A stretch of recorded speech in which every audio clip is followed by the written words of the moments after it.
Have you ever saved money so carefully that you started skipping meals, skipping small joys, skipping life itself, and still felt that one bad day could take everything away? There is a saying that sounds strange when you first hear it: never save money. It does not mean waste money or live without care. It means money should help you live, not make you afraid to touch it. Saving is important, but money without purpose slowly turns into fear. And fear has a way of shrinking a life without making a sound.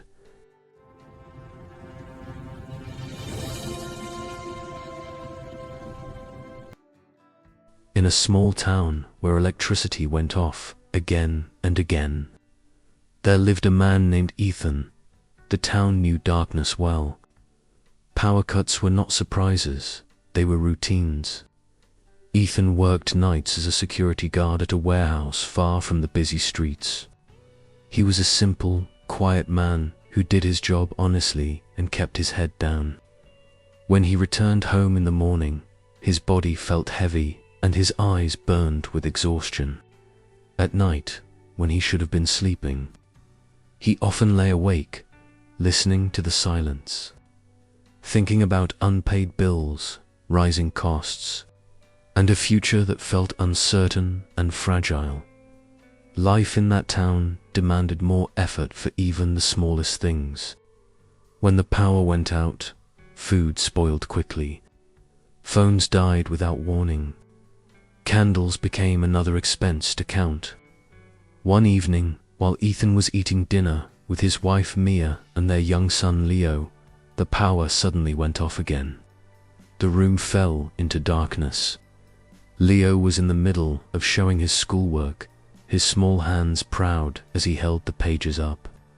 Mia lit a candle without anger, only a tired sigh escaping her lips. Leo looked at the weak light and asked how he was supposed to study like this. That simple question settled deep in Ethan's chest and refused to leave. That night, Ethan made a decision. He would save money to buy a generator. People in town spoke about generators like they were shields against suffering. Once you had one, they said, life became easier, safer. Ethan believed this with his whole heart. He took an old envelope, wrote the word generator on it, and hid it in a drawer beneath his clothes. Every week, he placed money inside with careful hands. To save more, he began cutting away small comforts. He stopped buying hot tea on cold mornings. He stopped buying fruit. He ignored the pain in his feet and kept wearing broken shoes. Each sacrifice felt justified because he told himself it was for the future. At first, the envelope gave him comfort. Its growing weight made him feel prepared, protected. He believed he was finally doing something right. But life did not pause just because he had a plan. One night, Leo fell dangerously sick with a high fever. Panic replaced all careful thinking as they rushed him to the clinic. The doctor asked for money before treatment. Ethan's hands shook as he opened the drawer and reached for the envelope. In minutes, the savings he had guarded so closely became thin. Leo recovered, but instead of relief, fear settled deeper inside Ethan. He had seen how quickly safety could vanish. Soon after, their house rent increased slightly, just enough to hurt. At work, Ethan was told his shoes were unsafe and needed replacing. Once again, the envelope emptied. He worked longer hours, slept less, and spoke less. A quiet anger grew inside him, though he could not name it. People said saving money made you safe, but the more he saved, the more afraid he felt of losing it. His life had become smaller, tighter, built around protecting something that kept disappearing. One dark night, when the entire town lost power again, Ethan stepped outside and noticed something unusual. A bright, steady light shone from a house across the road. It belonged to Mrs. Carter, an elderly woman who sold snacks near the school. While the rest of the street sat in darkness, her home looked calm and alive. Curious and tired of fear, Ethan walked over and asked how she still had light. She smiled gently and showed him a rechargeable lantern. She explained that she charged it when the power was on and rented it out when the power went off. It helped her earn money and feel secure. As Ethan walked home holding his empty envelope, a quiet thought formed in his mind. Money hidden away stayed silent, but money used wisely could move, speak, and return.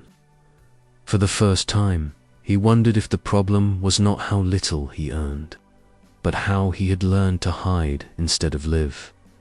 Ethan sat alone at the small kitchen table long after the house had gone quiet. The candle beside him burned low, its flame trembling with every soft movement of air.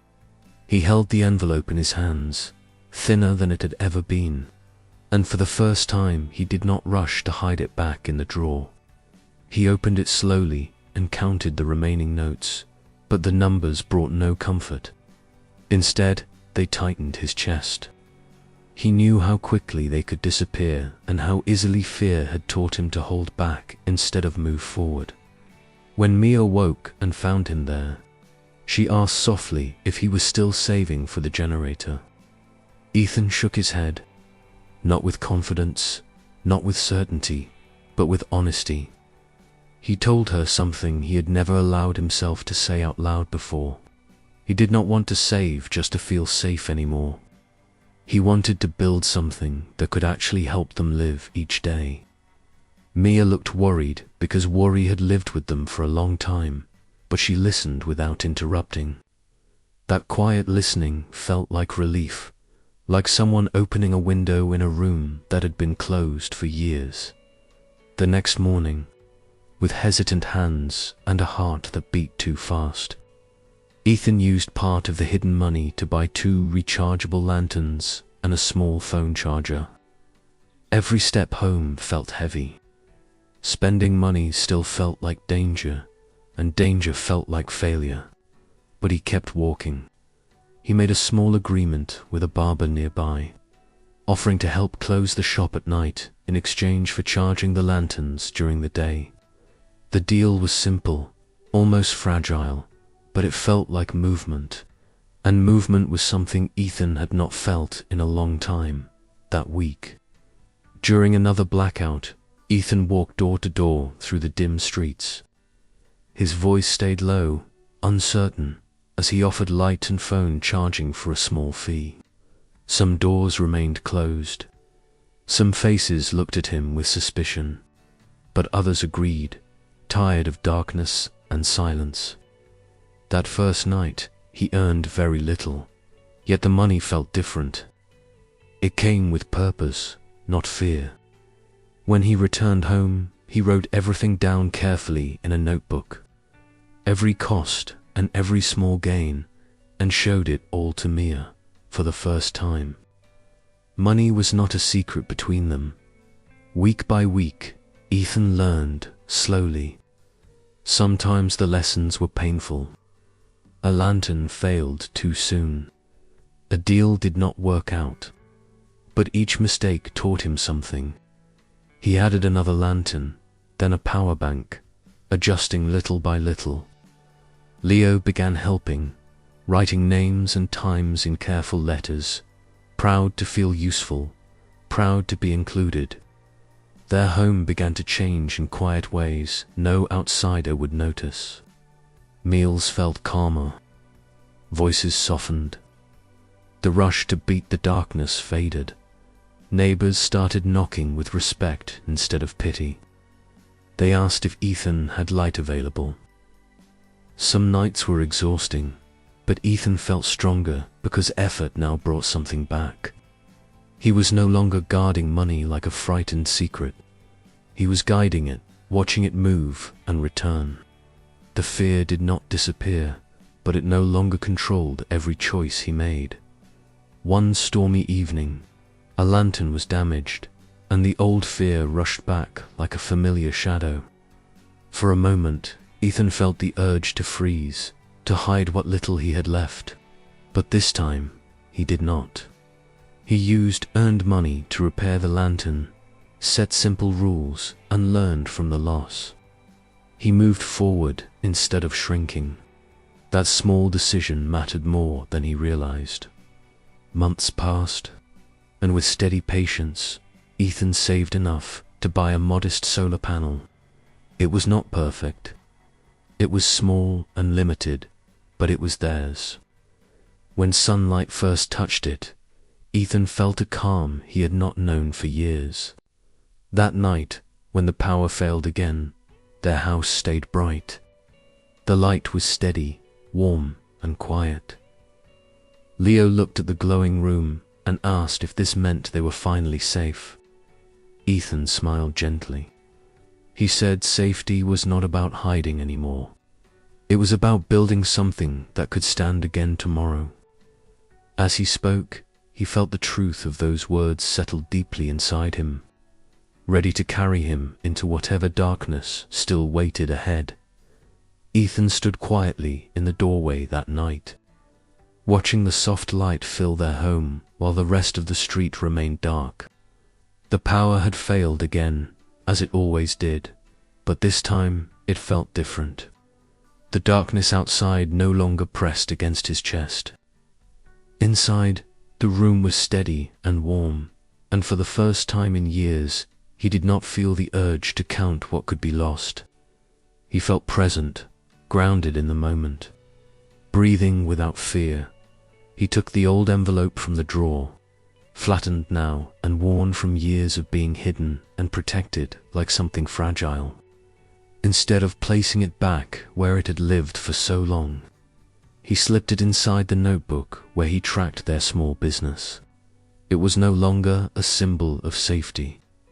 It was a reminder of who he had been and who he did not want to remain. Fear had taught him to hide, but experience had taught him to build. Word spread quietly through the neighborhood. People no longer spoke of Ethan as the tired guard who worked nights. They spoke of him as someone who brought light when the town went dark. He never felt proud in a loud way, but something inside him stood taller.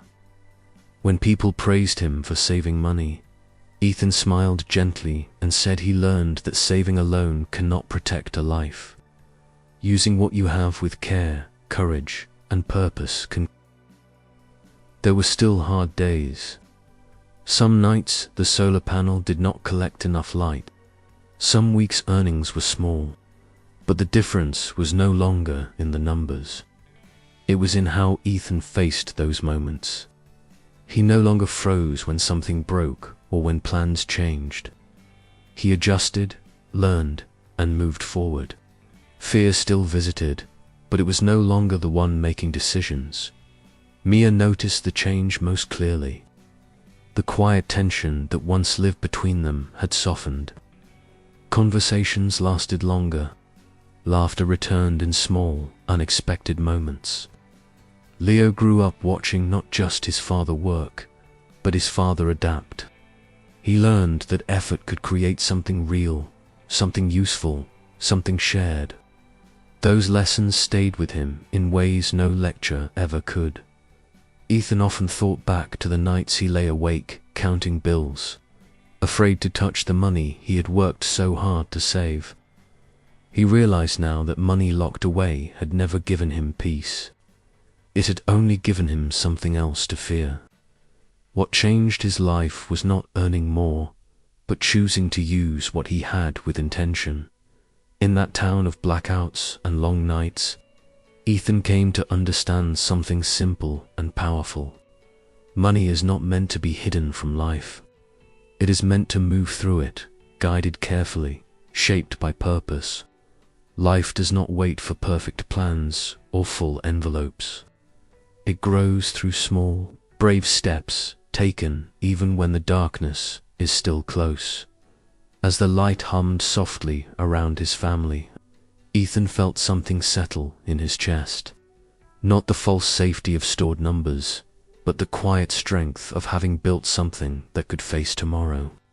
And in that understanding, fear finally loosened its grip, replaced by a steady glow that no blackout could take away.